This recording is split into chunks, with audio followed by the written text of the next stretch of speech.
et Oui, je Paris. pense que ouais, c'est complet. Je pense que tu as Ah fait le ben c'est tour, pas Jean. mal. Oui, Bon, c'est ben bien. je crois on va pouvoir y aller. Alors écoutez, on est heureux d'accueillir aujourd'hui le professeur Antoine Magnan, qui, vous voyez, a déjà mis sa première diapositive, qui est à l'Université de Nantes, CHU de Nantes, l'Institut du Thorax, qui est dans 2 unités INSERM, et au CNRS-UMR, qui est l'Institut du Thorax, n'est-ce pas? Et Oui, qui s'intéresse beaucoup à la médecine personnalisée, et notamment dans l'asthme. Alors vous vous souvenez que le professeur Louis-Philippe Boulet avait fait il y a 6 mois à peu près un topo d'actualisation du GINA, donc c'était quelque chose d'assez pratique. Là, je pense que ce sera quelque chose d'un petit peu plus large parce que la médecine personnalisée, bien sûr, ça débouche sur les thérapies ciblées en particulier, mais pas uniquement. Et donc, Antoine, on est très heureux que tu aies accepté de faire cet exposé et on t'écoute.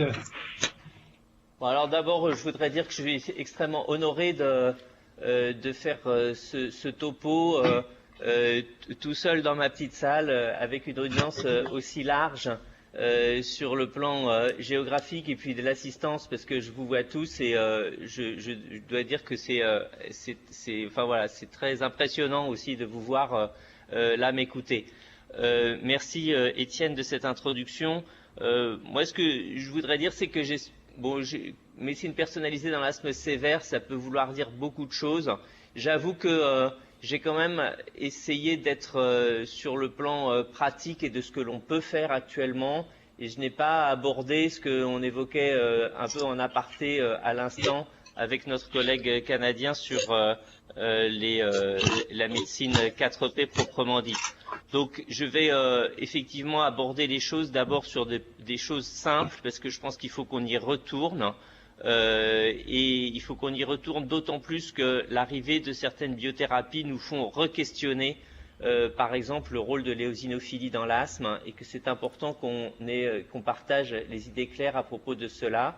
Et puis je voudrais vous attirer sur effectivement qu'est-ce qui va se passer maintenant qu'on arrive à voir assez bien que l'asthme, dont on pense que c'est une seule maladie ou dont on a pensé que c'était une seule maladie jusqu'à il n'y a pas longtemps, est en train d'éclater en de multiples maladies rares finalement, ce qui la rend à la fois plus intéressante mais plus difficile à prendre en charge. J'ai un certain nombre de liens d'intérêt avec l'industrie pharmaceutique, forcément, puisque nous participons dans le service à le plus possible d'études cliniques avec des nouveaux médicaments et c'est évidemment une activité à laquelle nous tenons beaucoup. Donc jusqu'à présent finalement et la façon que l'on a de l'envisager, c'est de se dire l'asthme c'est une maladie qu'on connaît bien avec une obstruction réversible, des crises, des exacerbations. Et finalement, tous les patients sont atteints de la même maladie et la façon c'est que c'est les mêmes traitements pour tout le monde avec les dilatateurs, les antileucotriènes, la théophiline, des médicaments que tout le monde connaît bien, plus ou moins, et qui s'inscrivent dans des recommandations que vous connaissez aussi et qui ont donc été récemment revues dans le cadre du GINA et puis Louis-Philippe Boulet, je crois, vous a fait revisiter ces recommandations avec essentiellement 5 stades de traitement de l'asthme, 3 stades où finalement on peut continuer à considérer sans trop d'arrière-pensée que tous les asthmatiques sont porteurs de la même maladie et ils ont soit pas de traitement de fond et seulement des bronchodilatateurs, soit des corticoïdes d'action locale à faible dose, plus ou moins associés à un deuxième médicament qui, la plupart du temps et lorsque c'est possible, c'est un bronchodilatateur de longue durée d'action, mais qui peut être aussi des antileucotriènes, une dose plus forte de corticoïdes ou de la théophiline. Si on reste un instant sur ce niveau-là, et avant d'aborder l'asthme sévère qui intéresse la partie droite de la diapositive, ce que l'on peut dire de façon très pratico-pratique, c'est que le niveau 1, finalement, ce sont des patients qui sont gênés moins d'une fois par semaine, Le niveau 2, c'est des patients qui sont gênés par leur asthme plus d'une fois par semaine, mais pas tous les jours. Et le niveau 3, ce sont des patients qui sont gênés tous les jours. Bien sûr, quand on est gêné tous les jours, ça veut dire aussi qu'il y a des réveils nocturnes. Donc on est dans un niveau avec le niveau 3 qui est un niveau qui nécessite un regard du spécialiste, les deux premiers niveaux pouvant être pris en charge ensemble en médecine de premier recours. Bien sûr, déjà sur ces 3 premiers niveaux, et ce ne serait pas bien de ne pas le dire, l'éducation à l'environnement et à l'utilisation des traitements, et notamment des traitements inhalés, est absolument nécessaire et il faut y passer du temps. On va se concentrer bien sûr dans l'essentiel de mon topo sur les niveaux 4 et 5. Les niveaux 4 et 5 du GINA sont les niveaux de l'asthme sévère. Je suis désolé de la faute d'orthographe à environnement qui saute d'autant plus aux yeux qu'on se concentre sur le niveau 4 et 5. Là, vous voyez que ce n'est pas choisir une option, c'est ajouter des médicaments les uns aux autres pour tenter d'obtenir le contrôle de l'asthme, je dirais presque par tous les moyens, on peut presque dire cela. Bien sûr, ce sont des patients qui vont être sous corticoïdes inhalés à forte dose, associés à autre chose, et la plupart du temps, à nouveau, c'est un bronchodilatateur de longue durée d'action, mais on est vraiment dans la forte dose. La forte dose, au passage, je vous le rappelle, c'est 2000 microgrammes d'équivalent béclométhasone. Les antileucotriènes peuvent être associés, mais chez des patients qui sont sous corticoïdes à forte dose, ils n'ajoutent pas grand-chose. La théophiline est un bronchodilatateur qui est faible, mais peut rendre service. Et puis, depuis peu, il y a l'indication des anticholinergiques de longue durée d'action sur ce niveau 4. Et finalement, ce niveau 4, il est défini par le fait que, grâce à ces traitements-là, on arrive à contrôler l'asthme, c'est-à-dire à avoir des patients qui, à condition d'avoir ce traitement qui commence à être un traitement assez lourd, n'ont pas de symptômes ou ont un niveau de symptômes qui est acceptable et très peu d'exacerbations. Le niveau 5, c'est un niveau 4 qui n'est pas contrôlé. Et donc, sur ce niveau 5, il faut aller plus loin. Et bien sûr, c'est la place de la corticothérapie par voie générale. La corticothérapie par voie générale, à la fois c'est un événement important dans la vie d'un patient d'avoir à en prendre tous les jours, hein, si on décide à un moment donné de l'évolution de la maladie qu'il s'agit d'un patient corticodépendant. Cependant, je crois que ça ne doit pas être pris comme une situation d'échec ou comme une situation trop négative, parce que aussi, si la décision elle est bien prise et que c'est une décision partagée, ben, c'est une période où l'on cesse d'arrêter les corticoïdes toutes les semaines ou toutes les 2 semaines, et où finalement on maîtrise beaucoup mieux les doses de corticoïdes sans à-coups, avec des effets secondaires qui sont pris en compte et qui peuvent être prévenus, par exemple par l'utilisation du calcium ou de la vitamine D. C'est important de dire que l'obsession du médecin sera mais la dose minimale efficace, ça peut être 5 mg par jour, et finalement chez un patient qui faisait des exacerbations chaque mois, c'est plutôt une réussite quelquefois quand on y arrive. Mais bien sûr, c'est chez ces patients-là, parce qu'on veut les débarrasser des corticoïdes par voie générale en raison des effets secondaires qui sont parfois insupportables, hein. On peut rappeler bien sûr la prise de poids, mais ce qui rend le plus malade les patients, c'est finalement, on s'en rend compte, la fragilité cutanée avec des bleus partout dès qu'ils se cognent, c'est la fonte musculaire et puis c'est l'ostéoporose. Bon, l'hypertension artérielle arrive et moins fréquente finalement. Et c'est là qu'on va avoir des traitements qui sont des traitements coûteux, qui sont des traitements ciblés. Et je mets vraiment les 3, c'est-à-dire ces 2 traitements médicamenteux-là qui sont disponibles maintenant en Europe et en Amérique du Nord, et la thermoplastie, qui est le seul traitement endoscopique possible de l'asthme sévère. Ces médicaments-là, en étant ciblés, introduisent en eux-mêmes la notion de médecine personnalisée de l'asthme, parce que ce n'est pas pour tous les patients et ce n'est pas et même dans l'indication, il y a des répondeurs et des non-répondeurs. Alors, cette question de la personnalisation du traitement, elle vient, je viens de le dire, de la réponse au nouveau traitement, mais on va y revenir plus tard. Elle vient aussi d'une réflexion générale sur les mécanismes de l'asthme et la physiopathologie, les deux se percutant parce que finalement les anti-IgE sont arrivés au début des années 2000 et cette réflexion-là, elle date aussi du début des années 2000. Vous voyez l'éditorial de Sally Wenzel dans Lancet en 2006 qui disait « L'asthme, est-ce que finalement ce ne serait pas plutôt un syndrome qu'une maladie ?»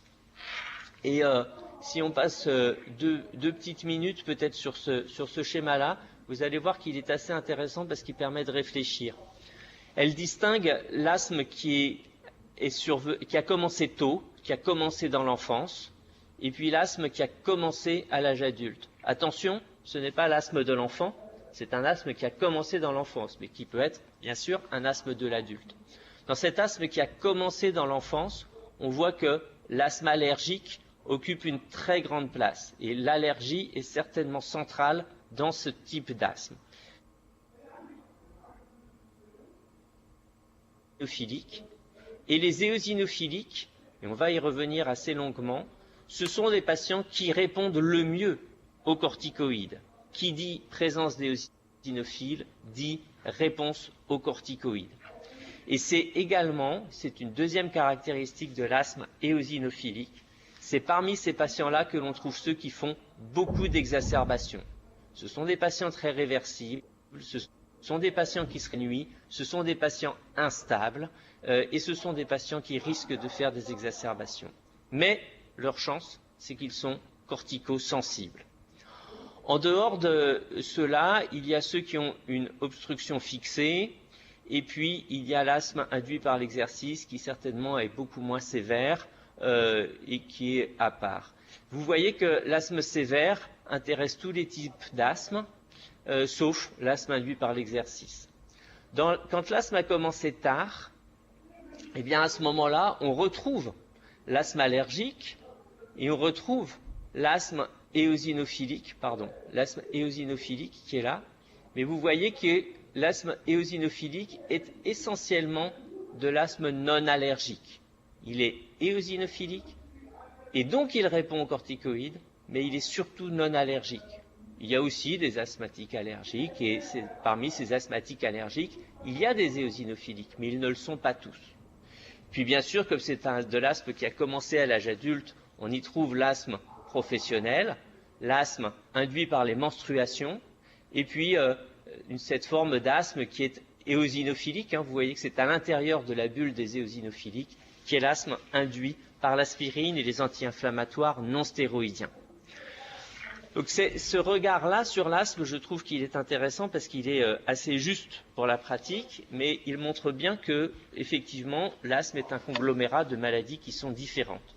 Et finalement, pour y voir clair, la première chose à faire, c'est de trier les allergiques et les non-allergiques. Et la réalisation des tests cutanés est évidemment ce qu'il faut faire en premier. Et je crois que si on commence à parler des phénotypes de l'asthme et du phénotypage, c'est déjà en faisant les tests cutanés allergologiques que l'on commence à faire du phénotypage avec des bons vieux phénotypes qui ne doivent pas être perdus de vue au regard des nouveaux traitements ou des concepts modernes, avec l'asthme allergique d'une part et l'asthme non allergique d'autre part. L'asthme allergique pourrait revenir, il y a un contexte atopique avec de la dermatite atopique dans l'enfance, une rhinite allergique associée, des antécédents familiaux d'asthme et d'eczéma et de rhinite allergique, une histoire compatible avec exposition aux allergènes qui déclenchent les symptômes, le chat, les acariens, etc., l'éviction qui est accompagnée d'une rémission des symptômes. Tout cela est vrai et ce ne sont pas des malades rares. Évidemment, c'est important de les identifier parce que l'éviction permet de les améliorer, parce que l'éducation à l'environnement permet de les améliorer si on ne peut pas faire d'éviction complète. Et puis, c'est chez ces patients-là qu'on aura recours, lorsque c'est possible, aux conseillers médicaux en environnement intérieur qui vont venir à domicile donner des conseils et faire un audit de l'environnement à l'intérieur des maisons. On peut avoir un asthme avec des tests cutanés positifs, mais ne pas être allergique. Et ça, je crois qu'il faut aussi le garder à l'esprit, parce que l'asthme est une maladie très fréquente. Allez, 10% de la population, un peu moins, 8% de la population, 10% chez l'enfant. Et l'atopie est extrêmement fréquente aussi. L'asthme non atopique, c'est 30% des asthmes, donc ça reste très fréquent aussi. Et comme l'atopie, c'est très fréquent, on peut parfaitement avoir un asthme non atopique avec des tests cutanés positifs. Donc les tests cutanés positifs, ça permet de faire le tri, mais ça ne suffit pas. Et l'histoire naturelle de la maladie doit intervenir pour pouvoir dire s'il s'agit d'un asthme allergique ou pas. En parallèle, l'autre bon vieux phénotype, c'est l'asthme intrinsèque. Et je crois que c'est important de l'identifier aussi. Ce sont des gens qui, en général, mais je viens de dire que ce n'était pas toujours le cas, ont des tests cutanés négatifs. Ça survient plutôt à l'âge adulte, c'est volontiers plus sévère, c'est associé non pas à une rhinite allergique, mais à une polypose nasosinusienne. Ce sont des gens qui ont le nez bouché et qui ne sentent pas les odeurs. Il n'y a pas le contexte atopique et les antécédents familiaux, c'est une maladie sporadique.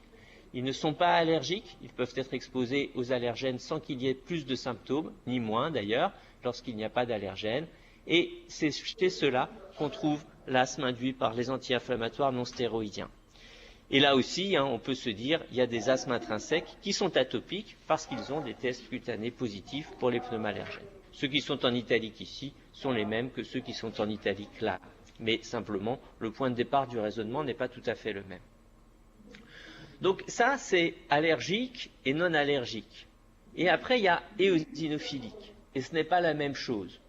On a tendance en ce moment à assimiler éosinophilique et allergique, et je pense qu'il faut vraiment remettre que ce n'est pas la même chose. Un asthme éosinophilique, c'est un asthme qui, par définition, a plus de 3% d'éosinophiles dans les crachats, dans les expectorations induites. Évidemment, c'est difficile de trier les patients de cette façon-là parce que c'est difficile d'obtenir une expectoration induite et peut-être surtout de l'analyser dans de bonnes conditions. Alors, il y a des alternatives pour identifier l'asthme éosinophilique qui sont de mauvaises alternatives. La première, c'est de doser les éosinophiles dans le sang.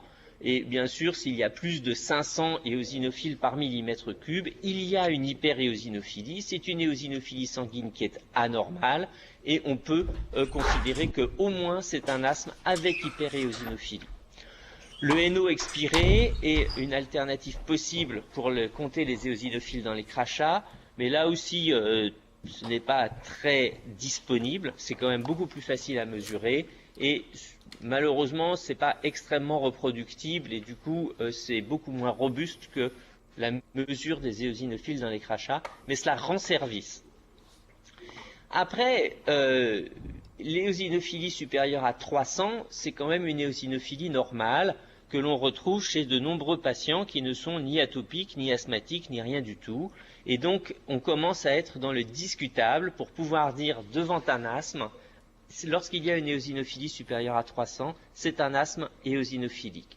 Discutable, ça ne veut pas dire que c'est faux, mais c'est discutable. Et discuter, et je pense que cette discussion, c'est important de la garder. L'éosinophilie supérieure à 150, là je pense vraiment que c'est insuffisant et qu'on ne peut pas dire que parce qu'il y a plus de 150 éosinophiles par millimètre cube, on est devant un asthme éosinophilique. Je le dis parce que, évidemment, les études sur les anti-IL5 ont pu nous entraîner à penser qu'un asthme avec une éosinophilie supérieure à 300 était un asthme éosinophilique. Je pense que c'est un abus de langage et que c'est éventuellement un asthme ayant suffisamment d'éosinophiles pour répondre aux anti-IL5, mais c'est quand même l'avenir et les grandes cohortes qui nous le diront vraiment. Si l'éosinophilie, à l'inverse, est très importante, est supérieure à 1000 par millimètre cube, chez un patient qui n'a que de l'asthme, c'est trop. Il faut se poser la question d'un diagnostic différentiel. Et je vois les pays dans lesquels vous êtes, et bien sûr, on peut être dans une zone d'endémie parasitaire où les éosinophiles peuvent être élevés pour d'autres causes que l'asthme, et il faut toujours avoir cela à l'esprit. Pour autant, il peut y avoir des asthmes qui ne sont que de l'asthme avec 1500 ou 2000 éosinophiles par millimètre cube, mais un bilan doit être réalisé. Voilà l'expectoration induite. On peut en dire beaucoup de choses. Vous voyez les éosinophiles qui apparaissent comme éblouissants dans une expectoration induite et comme éteignant finalement tout le reste. Je crois qu'il faut avoir à l'esprit qu'il y a aussi des neutrophiles dans ces expectorations induites et que l'éosinophilie bronchique ne résume pas l'inflammation de l'asthmatique et que chez un même asthmatique, et j'y reviendrai plus tard, il peut y avoir une inflammation aéosinophile et une inflammation à neutrophile. On retrouve aussi des macrophages, mais c'est normal, et des lymphocytes. Une expectoration normale, c'est 30% de neutrophiles et 70% de macrophages. Une expectoration habituelle d'un sujet asthmatique, c'est 20-30% d'éosinophiles et puis 50-60% parfois de polynucléaires neutrophiles. Il ne faut pas perdre de vue, et vraiment les travaux de Pizzichini, etc., les travaux du groupe de Hargrave ont vraiment montré il y a déjà longtemps qu'il n'y avait pas que les éosinophiles dans l'expectoration de l'asthmatique. C'est important parce que l'éosinophile, finalement, est tellement anormal qu'on ne regarde plus ce qui est autour. En tous les cas, il permet de réfléchir, l'éosinophile. Et dans ce travail-là, qui a été publié il y a 10 ans maintenant, ce qui a été fait, c'est de recruter des patients en médecine générale et puis en service spécialisé dans l'asthme difficile, donc dans l'asthme non contrôlé. Et donc les jaunes, c'est ceux qui sont pris en charge en médecine générale. Et puis on a fait cracher ces patients-là, et puis on a identifié leur quantité de symptômes. On les a fait cracher aussi, on a mesuré les éosinophiles dans les crachats. Les chiffres, ce sont les nombres de patients. Vous voyez qu'on arrive à déterminer un certain nombre de groupes de patients qui sont des groupes de patients qui sont à peu près équivalents, enfin en tout cas du même ordre, sur le nombre de patients identifiés. Bien sûr, les plus fréquents, c'est ceux de la diagonale qu'on identifie comme ayant une maladie dite concordante, c'est-à-dire que ceux qui ont beaucoup d'éosinophiles dans les crachats ont beaucoup de symptômes, ou s'il n'y a pas beaucoup d'éosinophiles, il n'y a pas beaucoup de symptômes. Et finalement, ceux qui se trouvent là, il suffit de les traiter par corticoïdes et ils vont se retrouver là. Ça, c'est la maladie concordante, on y reviendra. Il y a ces malades-là dont on pourrait dire qu'ils ne sont pas très intéressants puisqu'ils n'ont pas beaucoup de symptômes, finalement, ils vont bien. Ils ont beaucoup d'éosinophiles, mais ils n'ont pas beaucoup de symptômes. C'est des malades qui sont intéressants, parce qu'on ne sait pas pourquoi ils n'ont pas beaucoup de symptômes, donc c'est intéressant de le savoir.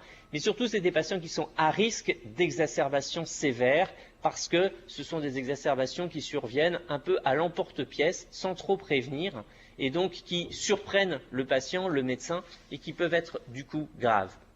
Et puis, il y a ces patients qui, évidemment, intéressent le plus les chercheurs, puisqu'ils ont beaucoup de symptômes et peu d'éosinophiles. Et donc, ces patients-là sont évidemment importants à regarder de près. Et puis, c'est dans ce groupe-là qu'on trouve les obèses. Les obèses asthmatiques ont une physiopathologie particulière. Ce n'est pas les mêmes mécanismes et c'est important de les avoir à l'esprit. Donc, vous voyez qu'on arrive sur le plan clinique. Je vous ai montré les diagrammes de veines de Sally Wenzel tout à l'heure dans l'éditorial du Lancet. On arrive à faire beaucoup de sous-groupes d'asthmatiques, et puis avec le diagnostic inflammatoire porté sur l'éosinophilie, on arrive aussi à faire pas mal de sous-groupes d'asthmatiques. Si on regarde d'un peu plus près ceux qui ont des éosinophiles dans les crachats, eh bien on voit que même parmi les sévères, il y a des patients qui ont des éosinophiles et d'autres qui n'en ont pas. Alors bon, je vous passe sur cette diapositive-là, qui n'est pas très intéressante, ce sont juste des détails de leur inflammation. En revanche, celle-là est intéressante, c'est tiré du même papier, qui est un vieux papier, alors là pour le coup c'était il y a 20 ans, de Sally Wenzel, qui montrait que ce qui différencie le plus les éosinophiliques des non-éosinophiliques, finalement, ce n'est pas la durée de l'asthme, ce n'est pas la dose de corticoïdes, c'est un petit peu le VEMS avec plutôt une meilleure fonction respiratoire. Enfin, vous voyez, c'est des vrais sévères, 56% de VEMS en moyenne. C'est un petit peu la fonction respiratoire qui est meilleure quand on a des éosinophiles. Par contre, c'est pas bon d'avoir des éosinophiles parce que la probabilité d'être intubé est bien plus importante dans ce groupe que dans le groupe où on ne retrouve pas d'éosinophiles. Et ça rejoint ce que je disais tout à l'heure en disant que ce sont les patients qui sont le plus à risque d'exacerbation. On le voit aussi sur cette diapositive-là que ce sont ceux qui sont le plus à risque d'exacerbation et que ce sont peut-être ceux aussi qui sont le plus, enfin pas peut-être, c'est sûr, ce sont ceux qui sont le plus corticosensibles. Éosinophile, corticosensibilité. Ça, c'est une étude exemplaire, elle est énormément montrée, énormément citée, et elle a un design parfait, je pense. Ce sont des patients qui ne sont pas que des asthmatiques sévères, il y a des asthmatiques modérés aussi, et chez lesquels on décide de les suivre et de modifier leur traitement tous les mois, soit en fonction des symptômes. Ils sont mal contrôlés, on augmente les corticoïdes inhalés. Ils sont bien contrôlés, on diminue les corticoïdes inhalés. Soit en fonction des éosinophiles dans les crachats. Plus de 3%, on augmente les éosinophiles, on augmente les corticoïdes. Moins de 3%, on diminue les corticoïdes. Et lorsque l'on fait cela, bien, vous voyez que chez ceux qui sont suivis uniquement chez les symptômes, on a cette courbe-là vis-à-vis de la survenue d'exacerbation. Et chez ceux que l'on traite en fonction de l'éosinophilie des crachats, on a beaucoup moins d'exacerbation. Beaucoup moins d'exacerbation. 3 fois moins d'exacerbation. Alors on pourrait se dire, c'est normal. On leur donne plus de corticoïdes inhalés finalement, puisqu'on les traite en fonction de l'inflammation. Eh bien non, il n'y a pas de différence en dose cumulée de corticoïdes inhalés chez les patients qui sont traités en fonction de l'éosinophilie des crachats par rapport aux autres. Il est important de dire aussi que, entre ces deux groupes-là, il n'y a pas de différence ni de modification au fil du temps de la fonction respiratoire. On est vraiment sur un lien direct entre exacerbation, corticosensibilité et éosinophilie dans les crachats, et on n'est pas du tout sur la fonction respiratoire. L'inflammation est un facteur indépendant, l'inflammation à éosinophile est un facteur indépendant pour prédire les exacerbations et pour prédire la corticosensibilité. Le NO expiré donne des courbes qui ressemblent, si on fait la même chose, hein, c'est la même chose qui a été faite, mais ce n'est pas significatif et donc ce n'est pas aussi robuste pour le faire. Mais ça rend service quand même au quotidien quand on l'a à disposition. Donc je voulais vous dire cela, c'est de la personnalisation de l'asthme que de le phénotyper. À quoi ça sert de phénotyper l'asthme? D'abord, identifier l'asthme allergique, ça permet de rendre pertinentes des mesures d'éviction, l'éducation thérapeutique, le conseiller, et puis d'identifier l'asthme intrinsèque, ça permet de prendre en charge la polypose de façon spécifique, d'identifier l'intolérance aux AINS et de la prendre en charge, et puis d'identifier les facteurs de sévérité. Phénotyper en fonction des éosinophiles, c'est identifier un risque d'exacerbation et identifier la corticosensibilité, et dans la prise en charge, c'est important. Et puis aussi, et c'est le dernier point, cela permet d'instituer et de choisir l'utilisation éventuelle d'une biothérapie. Alors ça, c'est effectivement ce qui va nous arriver dans les années qui viennent de plus en plus grâce à l'arrivée des traitements ciblés et des biothérapies. Moi, je dois dire que l'arrivée des biothérapies pour quelqu'un de mon âge qui a construit son activité de recherche sur la production des cytokines dans l'asthme, c'est quelque chose d'évidemment très important, c'est un aboutissement, puisqu'on voit aujourd'hui aboutir les résultats de la recherche fondamentale que nous portions lorsque nous étions en DEA il y a 25 ans. Et donc, ça montre aussi la durée qu'il faut pour que ces traitements ciblés arrivent sur le marché, mais c'est évidemment, ça donne du sens à tout ce qu'on fait, et je trouve que c'est important de le souligner au passage. Alors donc, phénotyper, oui, c'est important pour prédire la réponse au traitement. Et j'aime bien cette diapositive de Alvar Agusti dans l'ERJ qui dit, voilà, dans un groupe de patients avec la même maladie, donc ici l'asthme, qui vont avoir un même traitement, par exemple un traitement ciblé, il va y avoir ceux qui vont répondre et qui ne vont pas avoir d'effets secondaires, ceux qui vont répondre mais qui vont avoir des effets secondaires, ceux qui n'auront ni effet secondaires et ceux qui n'auront que les effets secondaires. C'est une façon de voir que, effectivement, l'utilisation des traitements permet en elle-même d'identifier des sous-groupes de patients. C'est un petit peu ce que je vous disais en commençant dans la dernière colonne du GINA. Alors, quelles sont les biothérapies qui sont disponibles ou en cours de développement? Elles sont identifiées à partir de ce schéma qui est le schéma de la réaction inflammatoire de type allergique. Alors, je dis de type allergique parce que ça nous arrange de mettre un allergène dedans, mais quand il y a un asthme aéosinophile, c'est cette réaction-là qui est présente. Dans le cas de l'asthme allergique, c'est un cas particulier de la réponse inflammatoire où l'antigène est un allergène, où l'autre est un allergique et où donc la présentation de l'antigène à des lymphocytes T va faire que le lymphocyte T va se différencier en lymphocyte T Th2, producteur d'IL4 et d'IL13, qui vont aller induire la production des IgE par les plasmocytes. Les IgE, elles vont se fixer sur le récepteur de haute affinité sur les mastocytes, et si l'allergène est toujours présent ou lors d'une nouvelle exposition, le mastocyte va dégranuler immédiatement puisqu'il est recouvert d'IgE de spécificités différentes qui vont reconnaître immédiatement l'allergène. La dégranulation des mastocytes avec la libération de l'histamine et des leucotriènes provoque la bronchoconstriction, les symptômes aigus de la crise d'asthme, et finalement, de façon expérimentale, on peut le provoquer. En parallèle, l'interleukine 5 attire et active les éosinophiles qui ont aussi des granules, qui produisent des protéines basiques qui sont desquamantes pour les épithéliums et qui sont plutôt à l'origine des symptômes chroniques. IL4, IL13, IL5, IgE, autant de cibles thérapeutiques pour des traitements. Les anti-IgE sont connus depuis longtemps, sont commercialisés en Europe et en Amérique du Nord depuis une dizaine d'années maintenant. Il n'y en a qu'un seul, c'est l'omalizumab. Et puis, ces autres cytokines sont des cibles avec d'actualité en France et un peu plus tardivement que dans d'autres pays d'Europe et dans les pays d'Amérique du Nord. Les anti-IL5 et le mépolizumab arrivent sur le marché. Si on veut les mettre sur une diapositive, il y a les anti-IL5 qui ciblent les éosinophiles, et donc c'est dans l'asthme aéosinophile.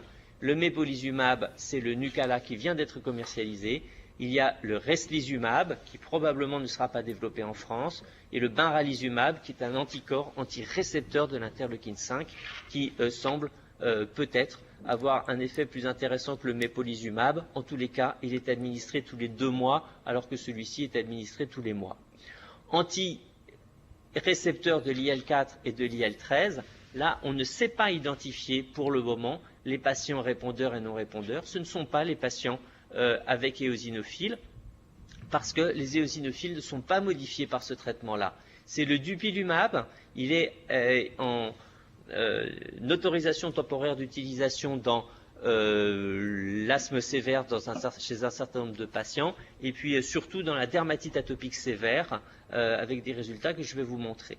Il y a d'autres traitements qui sont en développement pour plus tard, anti-TSLP, qui a probablement l'avantage de ne pas cibler sur une activation Th2. L'anti-IL13, c'est intéressant d'y passer juste un petit moment pour se dire que malheureusement, peut-être, il faut en parler au passé.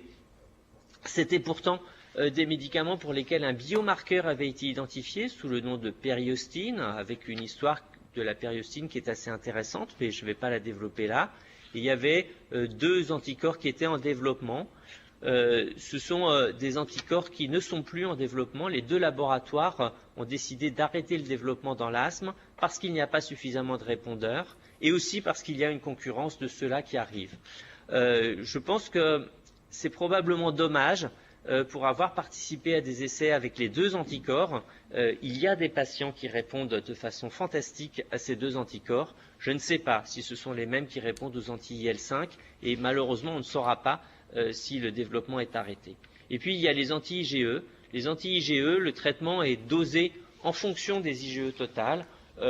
C'est probablement assez artificiel de faire cela comme cela, mais c'est la seule cible identifiée, évidemment, puisque typiquement c'est un anticorps anti-IgE, mais on se rend bien compte qu'il y a des répondeurs et des non-répondeurs.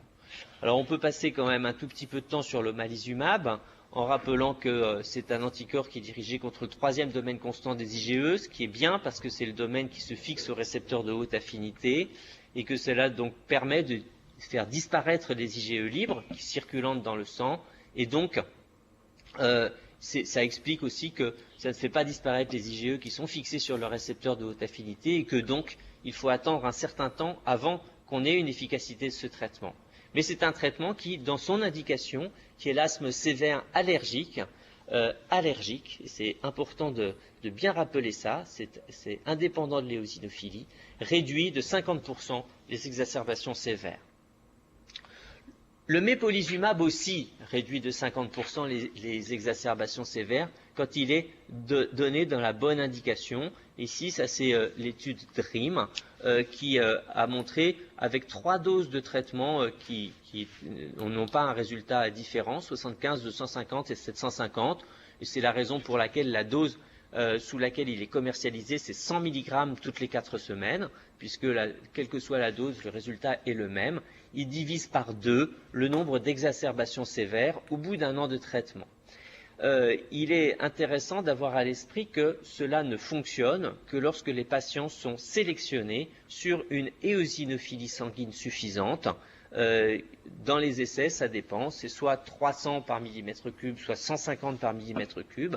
L'autorisation de mise sur le marché, et c'est heureux parce que sinon je pense qu'on irait trop loin, est d'administrer le mépolizumab chez des asthmatiques qui sont sévères, qui ne sont pas contrôlés et qui ont des exacerbations malgré un traitement par corticoïde inhalé à forte dose et un bronchodilatateur de longue durée d'action et qui ont plus de 300 éosinophiles par millimètre cube. Le mépolizumab a un effet sur les exacerbations, il a aussi un effet sur les scores de qualité de vie, notamment dans leurs composantes symptomatiques, voilà, essentiellement même dans leurs composantes symptomatiques, et aussi il améliore le VEMS, et puis il diminue le score de contrôle de l'asthme mesuré avec l'Asthma Control Questionnaire. Donc cela pour dire que même si l'effet le plus robuste, c'est sur les exacerbations, et c'est vraiment ça qui permet de mettre ces médicaments sur le marché, c'est quand même aussi les symptômes qui sont traités.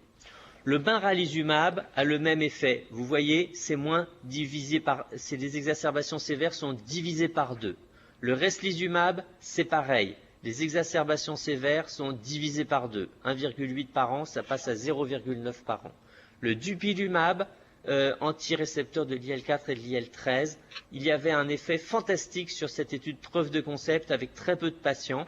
Dans une étude de phase 3 avec beaucoup plus de patients, il y a un effet qui est le même qu'avec l'anti-IL-5, qu'avec l'anti-IgE, qu'avec l'antirécepteur de l'IL-4 et l'IL-13, c'est moins 50% d'exacerbation sévère. Donc c'est important aussi d'avoir à l'esprit que il n'y a pas pour le moment d'identification de biothérapie qui soit meilleure l'une que l'autre. On est à un moment où elles vont arriver et où il va falloir que l'on détermine quelle est leur cible. Et c'est là que la médecine personnalisée intervient pour savoir vraiment comment est-ce qu'on sélectionne au mieux les patients porteurs répondeurs à ces médicaments-là. On sait pour l'anti-IL-5 que plus il y a des déosinophiles, je le fais court, plus il y a d'éosinophiles, meilleure est la réponse. Et donc ça, bon, là c'est 150, c'est vraiment, je ne vous détaille pas cette diapositive, vraiment si les éosinophiles sont plus élevés, la réponse sera meilleure. Sur le malizumab, on ne sait pas déterminer parmi les asthmes allergiques quels sont ceux qui répondent le mieux. S'ils ont plus d'éosinophiles, ils répondent un peu mieux. S'ils ont plus de héno expirés, ils répondent un peu mieux. Mais ce n'est pas très déterminant et on ne sait pas, et j'insiste là-dessus parce que je pense qu'il faudra qu'on avance là-dessus pour déterminer la bonne cible. On a actuellement, je surveille l'heure quand même parce qu'il faut qu'on puisse discuter, je pense que je ne sois pas trop long. On a, mais j'en ai plus pour longtemps. Cette étude-là, je suis assez content qu'on ait réussi à convaincre AstraZeneca de la faire. C'est une étude dans laquelle on souhaite, et ça va être porté à Nantes, mais avec un réseau d'investigateurs sur l'asthme sévère qui vient d'être labellisé par la structure FCRIN en France, dans laquelle on va chercher à identifier une signature spécifique des très bons répondeurs à l'antirécepteur de l'IL-5 et des pas du tout répondeurs à l'antirécepteur de l'IL-5. Et on va le faire en déterminant l'ARN messager dans le sang de tous les gènes pour essayer de trouver vraiment une signature de façon indépendante de tout a priori sur l'éosinophilie, sur l'allergie, sur quoi que ce soit, pour vraiment trouver quelque chose qui caractérise les patients très répondeurs par rapport aux patients non répondeurs. On est confronté dans les essais cliniques à des patients qui n'ont plus d'asthme avec ces médicaments-là, alors qu'ils étaient très très malades, et puis des patients qui restent asthmatiques malgré ces traitements-là, et on ne sait pas pourquoi. Donc il faut qu'on détermine des signatures spécifiques, parce que sinon ce sera trop cher de les utiliser. Alors une fois que j'ai dit ça, vous voyez que l'asthme éclate en de multiples maladies rares finalement, où finalement on a l'asthme dit TH2, c'est-à-dire qui répond à la réaction inflammatoire telle que je vous l'ai montré, et puis l'asthme non TH2. Ce sont ceux où il y a les obèses, ce sont ceux où il y a les neutrophiliques. Chez ces patients-là, il n'y a pas beaucoup de nouveaux traitements qui soient en développement. Il y a les anti-IL-17, peut-être que c'est la place de la thermoplastie, certainement chez certains patients, mais là aussi on ne sait pas bien déterminer quels sont les répondeurs. Les macrolides sont intéressants. Il y a des nouveaux médicaments qui sont en essai thérapeutique et qui ciblent des cytokines produites par les cellules épithéliales qui seront peut-être intéressantes chez ces patients non TH2. Mais pour le moment, on considère que ces malades asthmatiques non TH2, qui n'ont pas d'éosinophiles et qui ne sont pas allergiques, sont des malades orphelins. Ceux-là, en revanche, ils ont beaucoup de parents. Ils ont de la chance. Ils ont des médicaments qui sont soit commercialisés, soit en développement. Mais il y a la question des vrais malades, et j'aime bien illustrer ou amener la réflexion sur les asthmatiques fumeurs. Systématiquement dans les études, les fumeurs sont éliminés des études pour ne pas risquer d'avoir des BPCO et de diminuer les résultats des essais thérapeutiques. Et c'est maintenant que les médicaments sont commercialisés qu'on va pouvoir, grâce à des cohortes en vie réelle, regarder comment vit le médicament lorsqu'il est prescrit chez des asthmatiques qui sont fumeurs. Peut-être que les asthmatiques fumeurs, finalement, ne répondent pas du tout à ces traitements anti-TH2 qui arrivent sur le marché. Il y a des anti-IL-17 qui sont en développement. Celui-là en était un, développé par Amgen. Il a été abandonné. C'est dommage, probablement, parce qu'il y a des malades qui répondaient très bien. C'est une étude négative, et je vous la montre parce que vraiment c'est une illustration du caractère très hétérogène de la maladie asthmatique. Globalement, elle est négative. Mais si on prend le sous-groupe de patients qui avaient une réversibilité du VEMS supérieure à 20%, eh bien dans ce sous-groupe-là, on avait une amélioration sous traitement par anti-IL-17 du score de contrôle de l'asthme. Donc une donnée clinique extrêmement pertinente au quotidien, avec une relation dose dépendante, donc quelque chose de réel, vraisemblablement dû, parce que c'était les patients très réversibles, à l'expression du récepteur de l'IL-17 par le muscle lisse, mais on n'en a pas la preuve. Ce médicament a été abandonné parce qu'il n'y a pas de suffisamment de répondeurs. À nouveau, c'est quelque chose de dommage et qui nous indique qu'il est absolument nécessaire d'identifier la cible de ces traitements-là. Un mot ou quelques mots de la thermoplastie. La thermoplastie est un traitement endoscopique de l'asthme qui, à nouveau, ne va pas s'adresser à tous les asthmatiques sévères. Ça se fait grâce à l'utilisation de la radiofréquence qui permet de brûler le muscle lisse au cours de 3 procédures successives. Une procédure où on va aller par endoscopie et point par point, de proche en proche, griller le muscle lisse d'abord des 2 lobes supérieurs et puis lors d'une autre séance du lobe inférieur droit, puis lors d'une autre séance du lobe inférieur gauche, lobe moyen avec le lobe inférieur droit. Et ce que cela fait, la thermoplastie, c'est que ça fait disparaître le muscle lisse, bien visible ici et beaucoup trop visible, très épaissi dans cette biopsie musculaire lisse, cette biopsie bronchique de patients asthmatiques sévères. Il a complètement disparu ici. Alors la thermoplastie, ce qui est intéressant, c'est que ça ne touche pas à l'épithélium, ce qui est une bonne nouvelle, et il y a un effet dans la durée, puisque le nombre d'exacerbations diminue, mais il reste diminué dans le temps chez les patients qui ont répondu à la thermoplastie. Et là, il y a quelque chose d'intéressant qui est l'épaisseur du muscle, qui est peut-être la façon de cibler ces patients-là, mais on n'en est pas sûr. Ce qui nous permet d'introduire cette notion-là qui, je crois, est vraiment importante, c'est de se dire, finalement, alors c'est avec la BPCO, mais c'est pareil pour l'asthme. Voilà tous les patients. Tous les patients, on peut se dire, ce que je vous ai dit depuis le début, c'est-à-dire, chaque patient est différent, et finalement, il y a des sous-groupes de patients qui sont des sous-groupes rares, qu'on peut regrouper comme ça, et les jaunes, on va les traiter avec un anti-IgE, les rouges, on va les traiter avec la thermoplastie, les verts avec un anti-IL5, par exemple. On peut voir les choses comme ça. Mais il y a une autre façon de voir les choses, c'est de se dire que parmi chaque patient, il y a une part allergique, une part éosinophilique, une part d'épaississement du muscle lisse, et que finalement c'est l'association, peut-être pas en même temps, peut-être à des périodes différentes, de ces différents traitements qui demain sera utilisable de façon individualisée. Vous voyez qu'ils ont tous des petites couleurs différentes, patient par patient. Je voudrais pour finir insister sur, et après je passerai vite sur la fin, mais je voudrais insister sur le fait que la réponse au traitement doit être évaluée de façon soigneuse et que les patients doivent être rephénotypés. Enfin, je vais passer là-dessus parce que je voudrais qu'on ait 5 minutes quand même pour discuter. Juste pour conclure, les questions maintenant que l'on a, c'est les anticorps monoclonaux. Il va falloir qu'on arrive à les comparer entre eux et les comparer à la corticothérapie. Identifier les répondeurs et les non-répondeurs vraiment. Les éosinophiles, c'est insuffisant. Les biomarqueurs complexes, ça va peut-être nous aider. Peut-être qu'il va falloir associer des biothérapies entre elles, et ce sera évidemment peut-être l'avenir.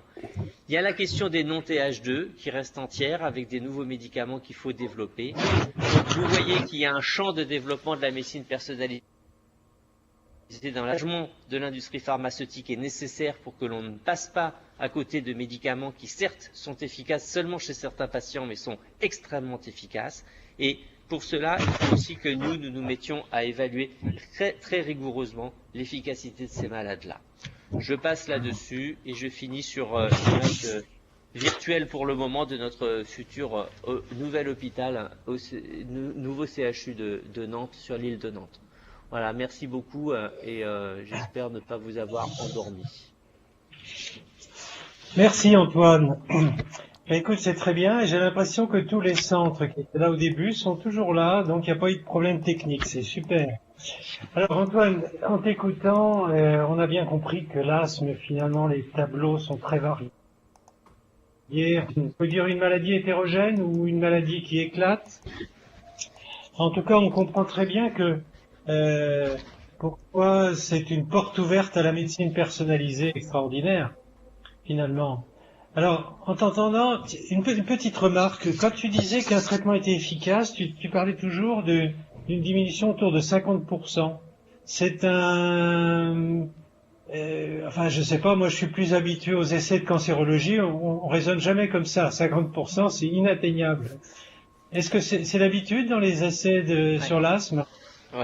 Oui, donc alors d'abord il a fallu du temps pour identifier que c'était ce critère-là qui était le plus robuste, c'est de compter les exacerbations. Parce que les exacerbations pour un patient, c'est un événement qui n'est pas très fréquent, ils en font 1 ou 2 par an.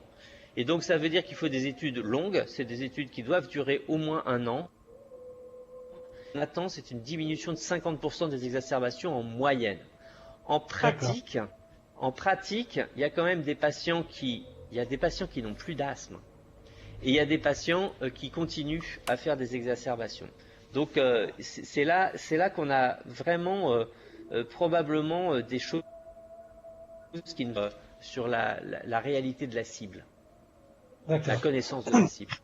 Oui. Alors d'autre part, tu parlais des phénotypes. Alors je pense que nos amis des différents pays d'Afrique vont certainement réagir là-dessus parce que les phénotypes, il y a les phénotypes à Nantes ou en Europe, et puis il y a les phénotypes en Afrique qui sont probablement pas les mêmes ou un peu différents. Alors, je vous écoute. Qui a des questions? Une question à poser? Levez de main, s'il vous plaît. Dakar a une question. Allez-y, Dakar. Nous remercions le professeur pour l'exposé très brillant, très riche en enseignements. Et je rebondis effectivement sur le phénomène de phénotypage, parce que c'est pour prédire la réponse au traitement. Mais moi, je me pose la question, qui phénotyper? Est-ce que ce phénotypage va intéresser seulement les patients qui sont asthmatiques sévères? Ou bien qui? D'autant plus que chez nous, ça va être l'accès n'est pas facile. Je vous remercie. Non, moi je crois que le page, après il y a différents degrés où on peut pousser le phénotypage. Mais moi je crois, j'insiste sur le fait, c'est pour ça que j'ai commencé par ça, c'est que le phénotypage il commence lorsqu'on trie l'asthme allergique et l'asthme non allergique. Ce qu'on a toujours fait finalement, on a toujours phénotypé les patients. Et il faut continuer à le faire, et je crois que c'est le plus important, c'est de commencer par ça. Et ça, c'est quand même chez tous les asthmatiques, où quelques tests cutanés permettent quand même de savoir s'ils sont allergiques ou pas allergiques, et ça permet déjà d'avoir une prise en charge qui est différente. Ok. Je vois Yves qui lève la main. Oui, merci beaucoup, Dr Magnan, pour cette présentation que j'ai beaucoup aimée. Et je voudrais revenir sur le titre de votre présentation, médecine personnalisée dans l'asthme, et sur le dernier schéma que vous avez présenté, où vous avez sous-groupé les patients soit en jaune, en vert ou en rouge, mais toutes les mêmes couleurs ensemble. Et dans le graphique d'en dessous, dans l'autre portion en dessous, où vous aviez des patients avec des couleurs différentes. Donc, le même patient pouvait avoir un peu de bleu, un peu de rouge, un peu de vert. Oui. Est-ce que vous pensez que c'est dans cette façon qu'on pourrait envisager d'avoir un asthme curatif?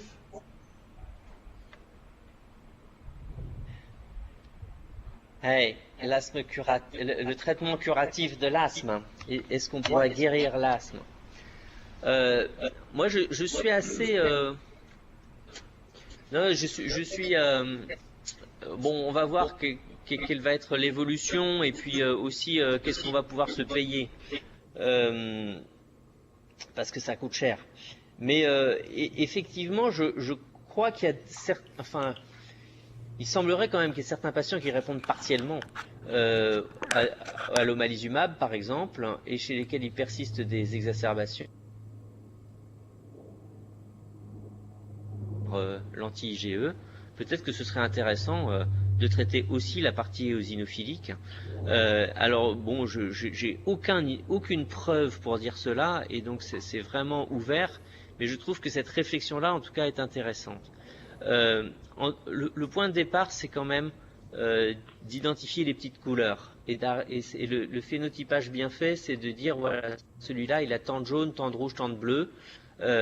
Donc ça veut dire tant d'allergies, tant d'éosinophilie, mais je pense que pour le moment on est quand même encore dans le très grossier, c'est-à-dire on dit les IgE, les éosinophiles et l'épaisseur du muscle, c'est quand même extrêmement grossier.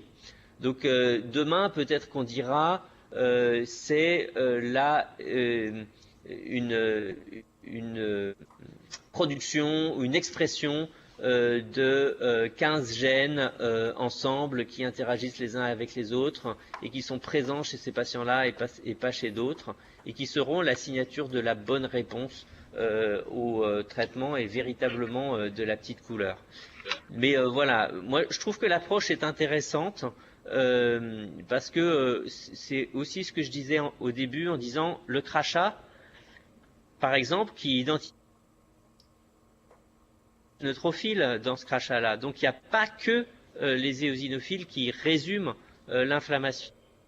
De nos travaux fondamentaux où on a un modèle d'asthme chez la souris qui est un modèle d'asthme aux acariens qui marche très bien, où on fait une sensibilisation transcutanée aux acariens comme c'est fait chez l'enfant quand il développe la dermatite atopique. Après on fait un challenge dans les bronches, et les acariens, ça provoque certes une éosinophilie, mais il y a aussi une augmentation des neutrophiles. Et chez ces souris-là, quand vous donnez un anti-TH2, ben, elles vont mieux, mais quand vous donnez un anti-IL-17, elles vont mieux aussi. Donc probablement, alors c'est chez la souris, mais c'est pas impossible qu'on ait comme ça, chez un même patient, plusieurs facettes et une inflammation qui est multiple finalement.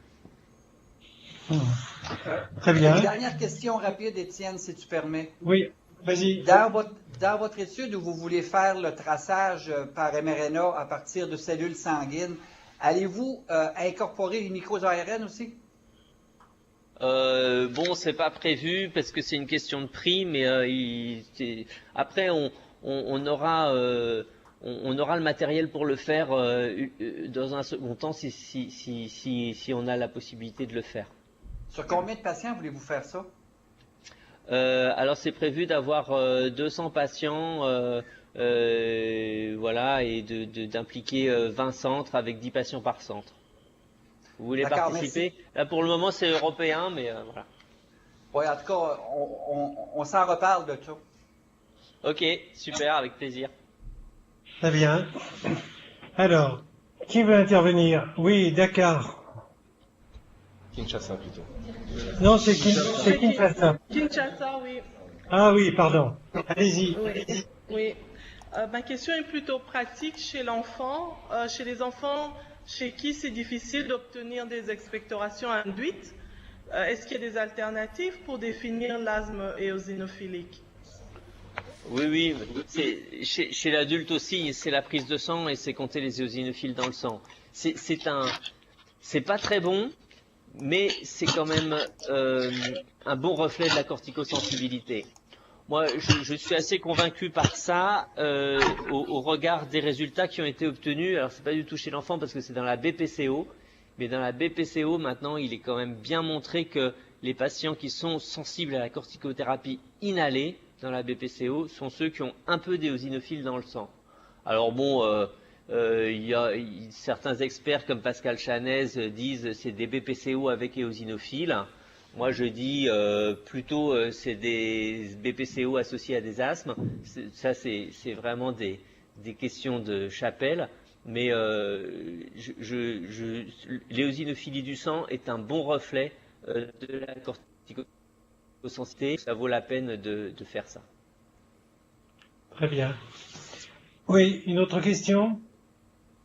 Oui, Conakry. Ok, allez-y. Oui, allez-y. Merci, c'est encore Kinshasa, oui. Oui, allez-y. Allez-y. Merci le professeur Magnan pour son exposé très brillant. Mais j'ai une question pratique également. Vous allez certainement me consoler en me disant, en dépit du phénotypage qui n'est pas toujours aisé, à part les éosinophilies sanguines éventuellement, à part l'histoire d'atopie, l'histoire clinique, il est parfois difficile, en ce qui nous concerne, nous qui n'avons pas encore de biothérapie aujourd'hui. Dites-moi un petit peu, quel est l'âge de votre plus vieux patient traité par corticoïdes inhalés? J'ai cette question tous les jours chez les gens qui savent qu'après 3 jours d'antipaludiques, ils guérissent de leur malaria. Difficile de faire avaler que l'asthme d'un jour, c'est pratiquement l'asthme de toute une vie. Eh bien, le vôtre plus ancien, par corticoïdes inhalés, il les prend depuis combien de temps? Je comprends très très bien votre question. Je pense que c'est des années, c'est des dizaines d'années, mais après, enfin voilà, je crois que l'inobservance. Alors je comprends très bien parce que je sais que dans votre culture, vraisemblablement, si on est malade, quand on aura pris le médicament, après on est guéri. Et la notion de maladie chronique, c'est quelque chose de très très étrange. Je crois que pour nous aussi, et que il n'y a pas de, je crois qu'il n'y a personne qui prendra toute sa vie un traitement s'il est totalement efficace. Et il y aura toujours des périodes où il y aura des tentatives d'interruption.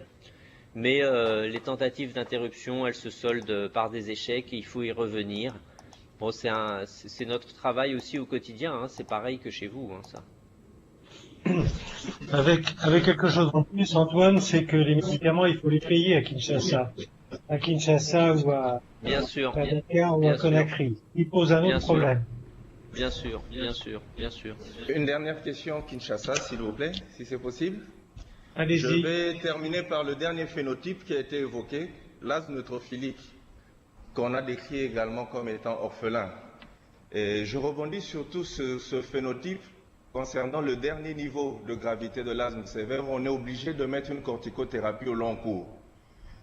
C'est vrai que le professeur Magnan nous a reconforté de ne pas avoir peur de ce traitement au long cours, mais on sait que cette corticothérapie modifie le phénotype, notamment dans l'expectoration. Dans ces thérapies ciblées, est-ce qu'on s'est intéressé notamment aux métalloprotéines pour savoir si un jour on peut exploiter cette piste qui pourrait réduire cette production de fibroblastes qui aggrave le profil des patients? C'est un projet de thèse d'université à soi tout seul, votre question. Donc c'est pas et c'est une très très bonne question, moi je trouve. Ce que vous évoquez, c'est à la fois comment traiter l'inflammation à neutrophile et vous avez raison quand vous dites la corticothérapie au long cours, finalement, ça va nous laisser l'inflammation à neutrophile. C'est vrai, puisque je me suis époumoné à vous dire que c'était l'éosinophilie qui était corticosensible. Donc une fois qu'on a traité l'éosinophilie et que le malade reste malade, c'est sûr que c'est parce qu'il a quelque chose d'autre. Et ce quelque chose d'autre, c'est souvent les neutrophiles. Avec une part de fibrose qui s'installe au long cours, alors ça c'est vrai qu'il soit éosinophilique ou qu'il soit neutrophilique, c'est la part de remodelage. Le meilleur traitement du remodelage aujourd'hui, c'est la thermoplastie, mais ce n'est pas très satisfaisant. Et donc vous avez raison, les métalloprotéases, c'est une excellente piste, hein. Je suis tout à fait convaincu de ça.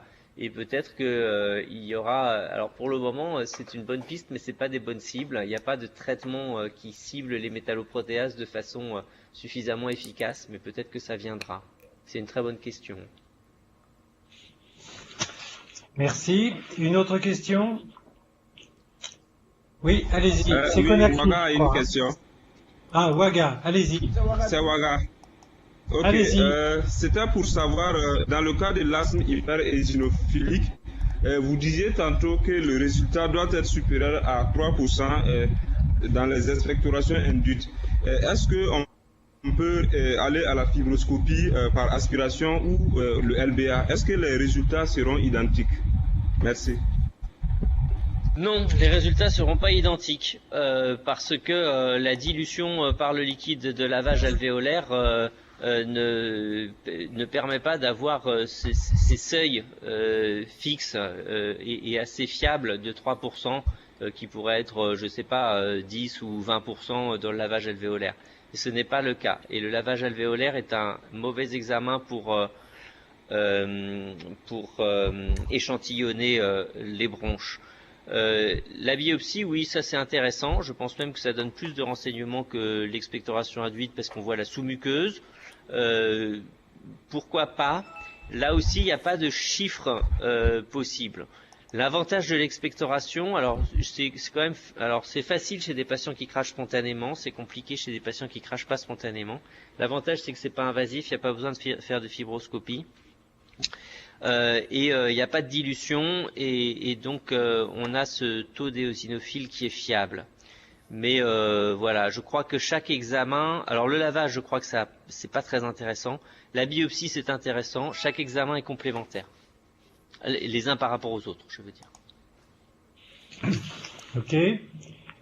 Oui, allez-y. C'est Conakry, je crois. Hein. Oui. Bonjour, nous remercions très bien la présentation du professeur. Nous avons une inquiétude pour une bonne prise en charge de l'asthme ou le bon suivi de l'asthme.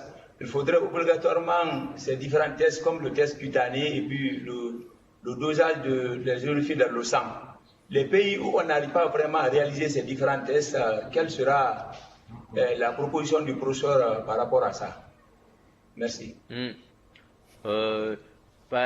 Bon, je crois que si le diagnostic d'asthme est fait, de toute façon, on ne se trompe pas lorsqu'on considère tous les asthmatiques comme étant porteurs de la même maladie. On affine les choses en arrivant à déterminer les phénotypes allergiques par rapport à non allergiques et éosinophiliques par rapport à non éosinophiliques. Mais on ne se trompe pas en mettant les patients porteurs d'asthme, qu'ils soient allergiques ou pas, sous corticoïdes inhalés. le plus difficile, c'est quand même d'instituer ce traitement-là, qui est quand même le traitement de base. Ça vous va comme réponse? Je vous... Oui, oui. Enfin, je dis oui. Qui veut intervenir? Allez-y. Je ne sais. Allez-y. On vous écoute. Oui, Abidjan, allez-y. Oui, merci au professeur Magnan pour son exposé. Alors, nous, on aimerait savoir si la thermoplastie bronchique n'a pas de conséquences à court ou long terme. Alors, à court terme, si. C'est un facteur de risque d'avoir une exacerbation d'asthme quand même. Donc, il faut surveiller un peu les patients. Mais c'est une exacerbation qui n'est pas plus sévère qu'une autre exacerbation chez ces patients-là, qui en font quand même souvent. C'est-à-dire qu'au début, nous, à Nantes, on leur réservait un lit en soins intensifs parce qu'on avait un petit peu peur, mais on s'en est jamais servi. C'est toujours des patients qui repartent le jour même ou au pire le lendemain et qui sont hospitalisés dans une unité classique. Donc, alors voilà, pour autant, c'est un effet secondaire quand même.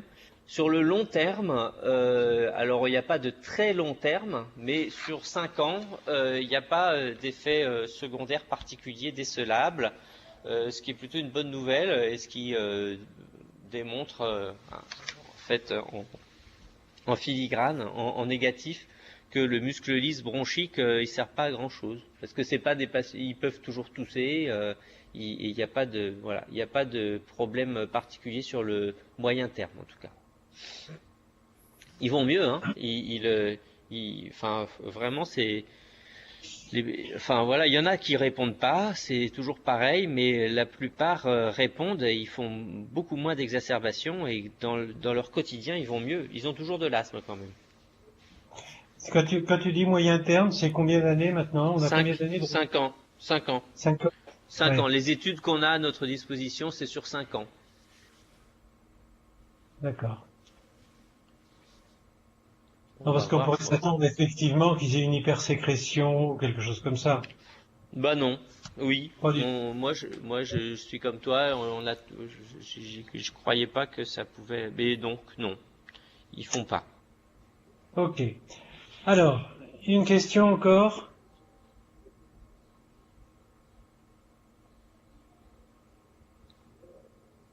C'est tout? Si, au Canada. Ah oui, pardon Yves, je ne te voyais pas. Oui, écoutez, c'est probablement une question très naïve, mais enfin, je vais quand même la tenter parce qu'on n'entend plus beaucoup parler de ça. Chez les asthmatiques non TH2, qu'est-ce qui arrive? Est-ce qu'il pourrait y avoir de l'espoir pour l'interféron gamma?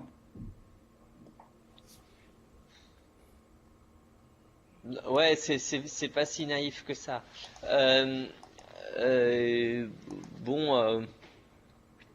Chez les non TH2? Chez les non TH2. Ouais, chez les non TH2, je pense pas. Alors les TH1 dans l'asthme, ils sont présents. Enfin, nous en plus on a commis quelques paquets là-dessus en montrant qu'il y avait une activation TH1 avec la production d'interféron gamma par les lymphocytes TCD8+, notamment dans l'asthme, et on le retrouve, à chaque fois qu'on le recherche, on le retrouve. On ne sait pas si ça fait partie de l'inflammation asthmatique ou si c'est un facteur de régulation. Personne n'a jamais vraiment montré, et même chez l'animal, c'est pas évident, que l'interféron gamma était un bon anti-asthmatique. Après, par contre, c'est un très bon pro-TH1 et un pro-inflammatoire, donc c'est quand même un traitement qui a été abandonné, qui est plus testé à présent dans aucune pathologie, hein, à mon avis. C'est ce que je croyais. Ouais. Ok. Plus d'autres questions?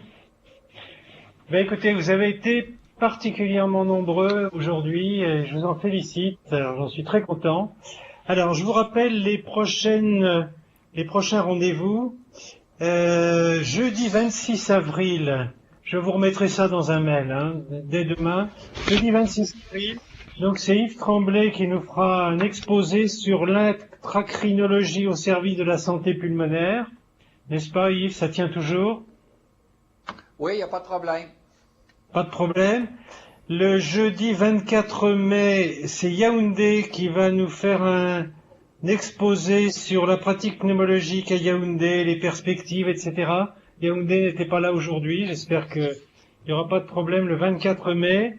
Le 14 juin, on aura une séance de cas cliniques depuis Madagascar. Tiens, aujourd'hui, on n'avait pas Madagascar, on les a toujours d'habitude. Ils ont eu sans doute des problèmes techniques. Et puis, on terminera le jeudi 28 juin et je vous ferai un petit exposé sur les grands courants de pensée qui bouleversent la conception de la médecine actuelle. Je suis en train de réfléchir à ça et ça me fera plaisir de vous raconter cela. Et puis, je suis en train de faire le programme pour la fin de l'année. S'il y a des exposés qui vous intéressent particulièrement, n'hésitez pas à les demander. Ou si l'un d'entre vous veut intervenir, n'hésitez pas, on est là à votre disposition. Je rappelle que ce sont des séances d'actualité, ça ne se superpose pas avec l'enseignement qui est fait à droite et à gauche. Ce sont des séances d'actualité, donc n'hésitez pas à les demander. Et puis, vous intervenez quand vous voulez. Je vois que vous intervenez à bon escient, c'est très bien. Eh bien, écoutez, merci à tous. Merci Antoine pour ton exposé. Tu vois, tu as rassemblé beaucoup de monde, c'est super. Merci à tous, je suis très fier de ça et très très heureux d'avoir fait ça avec vous aujourd'hui. Merci beaucoup. Est-ce que l'exposé va être sur le site de l'EFP, oui? Ah oui, tu as raison de souligner. Zouer, tu es toujours là? Oui, tout à fait. Ce sera sur le site. Bon. Antoine, tu es d'accord pour qu'on le mette sur le site SPLF EFP? Oui, absolument d'accord, aucun problème. Hein? Donc vous aurez l'enregistrement de toute la session sur le site. Joyeuse. Oui, joyeuse Pâques. Yves, je peux